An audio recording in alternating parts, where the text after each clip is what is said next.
ငါအကိုဝုံဝုံကြိုက်ခံရတဲ့ရှီအောင်တောင်တန်းကိုပဲသွားမယ်နှင်းတွေကြနေတော့တားရဲတွေအပြင်းမထွက်တော့ဘူးအဲ့ဒီနေရာကတားကောင်တွေကျစားတဲ့နေရာပဲလို့တွေးပြီးကြည်ဘိုတာတယောက်တောနဲ့ထဲကိုဝင်ရောက်သွားပါတော့တယ်တော်တဲ့ရောက်တဲ့အခါကြည်ဘိုတာရဲ့ရခင်ဘွားကကျွမ်းကျင်မှုတွေဟာအပြည့်အဝအသုံးဝင်လာပါတော့တယ်တေချာတွက်ချက်ပြီးထောင်ထားတဲ့ထောင်ချောက်တွေနဲ့အတူမကြခင်မှာပဲရှားပါလာတဲ့ရှင်းညင်တကောင်ကိုဖမ်းဆီးရမိရဲ့တယ်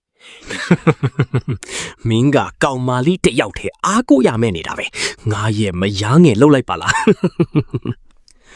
ဆက်ဆုပ်ယွန်ရှာပွဲကောင်းတဲ့ရေတံကြီးနဲ့အတူချင်းချုံနေတဲ့စကားသံတွေကြားမှာကြည်ပိုတာတယောက်ရုတ်တရက်တတိလေလာခဲ့ပါတယ်သူ့ခေါင်းထဲမှာမူးဝေနေပြီးငါဘယ်ရောက်နေတာလဲဇွန်ဘီတွေကြားတွေရောက်နေတာလားဆိုတဲ့အတွေးတွေနဲ့ရှုပ်ထွေးနေပါတယ်ဒါပေမဲ့သူ့မျက်လုံးကိုဖွင့်လိုက်တဲ့အခါမှာတော့သူမြင်လိုက်ရတာကဇွန်ဘီတွေမဟုတ်ပါဘူးသူ့ရှေ့မှာမျက်ရည်တွေဝဲပြီးစိုးရိမ်တကြီးကြည့်နေတဲ့မိန်းမချော်လေးတယောက်ပါဦးလေးတတိယလာပြီလား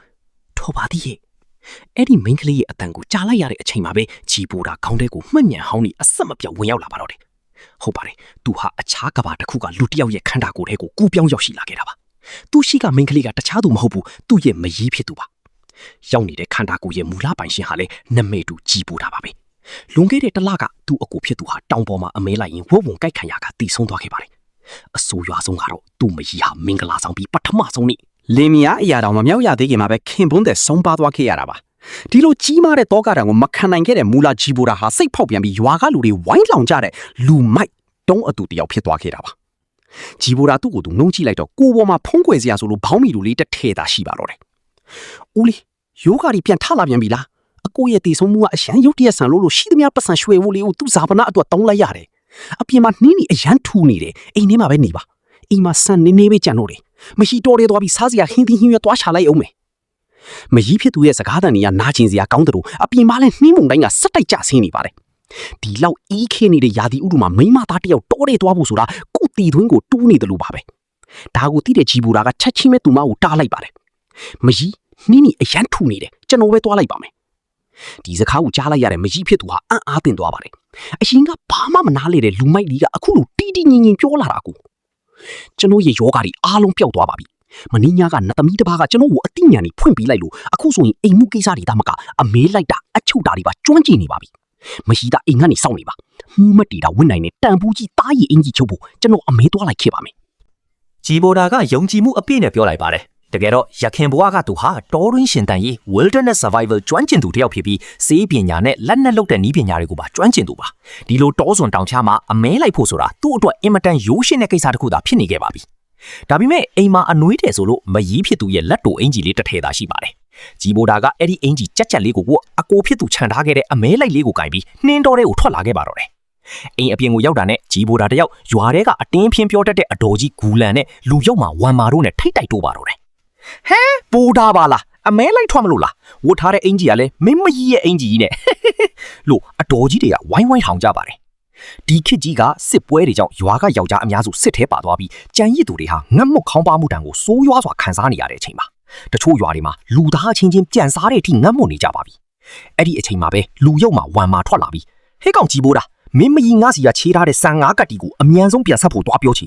နှင်းနေပိတ်နေတဲ့အချိန်ဘသူမှပိုလျံတဲ့ဆန်မရှိဘူးကွလို့အော်ငေါ့ပါတော့တယ်တကယ်တော့ဂျီဘိုတာရဲ့မှတ်ဉာဏ်တွေရအကိုဖြစ်သူတေဆုံးပြီးကတည်းကဝမ်မာဟာအကျွေးကိုအကြောင်းပြပြီးသူ့မကြီးကိုနှောက်ယှက်ဖို့အမြဲကြံစီနေခဲ့တာပါဆန်ငါးကတ်တီအတွက်ဂျီဘိုတာကိုယ်တိုင်3ရက်တိတိထင်းခွဲပြီးအကျွေးဆက်ခဲ့ပြီးသားဖြစ်ပေမဲ့ဝမ်မာကတတ်မဲ့အကြောင်းရှာပြီးရစ်နေတာဖြစ်ပါတယ်ဂျီဘိုတာကသူတို့ကိုတစ်ချက်လေးမှတောင်ဂယုမဆိုင်ပဲအေးဆက်ဆက်အကြည့်နဲ့သာကြည့်လိုက်ပြီးတောင်ပေါ်ကိုဆက်ထွက်လာခဲ့ပါတယ်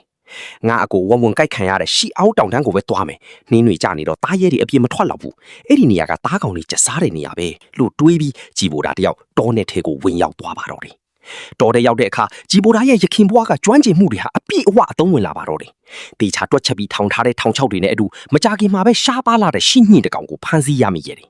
ဒီရှင်းညင်ရဲ့တားရည်ဟာမင်းဆိုးရာဇာတွေသာဝတ်ဆင်နိုင်တဲ့အလွန်တန်ဖိုးကြီးတဲ့အရာတစ်ခုပ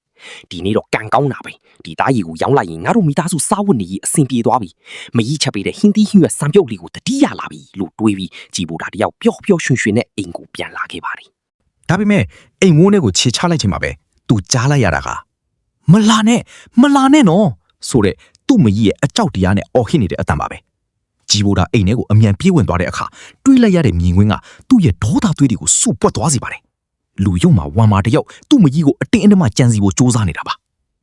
မင်းလိုတုံအားတဲ့ကောင်လေးကညနက်တဲ့အထိပြန်မလာတော့ဘူးဆိုတော့ဝက်ဝွန်ကြိုက်ခံရပြီပေါ့ကွာ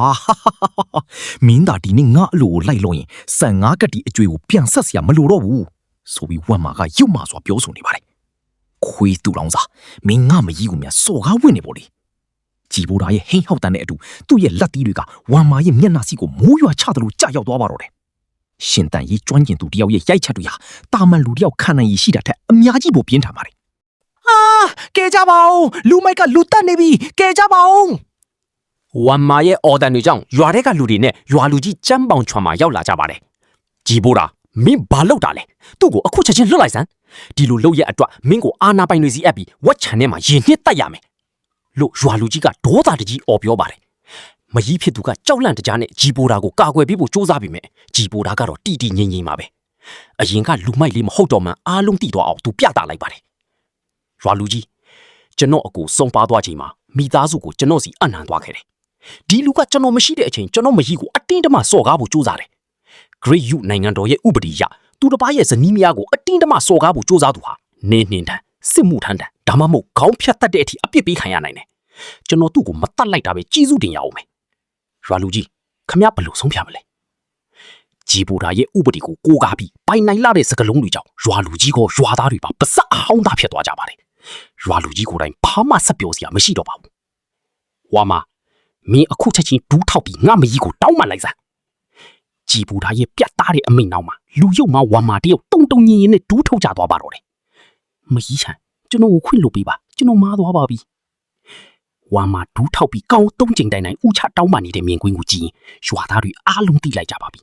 သူတို့ရှိကလူဟာအရင်ကသူတို့လောင်ပြောင်ခဲ့တဲ့လူမိုက်လေးကြည်ပူတာမဟုတ်တော့ဘူးဆိုတာကိုပေါ့ဒါပေမဲ့ပြဿနာတွေကဒီလောက်နဲ့ပြီးဆုံးမသွားပါဘူးဂျီဘိုရာရဲ့အရေးချင်းကိုမြင်သွားတဲ့ရွာလူကြီးကဂျီဘိုရာကိုတုတ်ခရောက်အောင်နောက်ထပ်ဘလို့အကြံစီတွေနဲ့ကြော့ကွင်းဆင်မလဲအစိုးရကပို့လိုက်တဲ့ရာဇဝတ်သစ်မိန်းမချောလေး2ယောက်ကရောဂျီဘိုရာဘဝတွေကိုဘလို့ဝင်ရောက်လာမလဲဆိုတာကိုတော့နောက်ဗီဒီယိုမှာဆက်လက်စိုက်မြော်အားပေးကြပါအောင်ခင်ဗျာ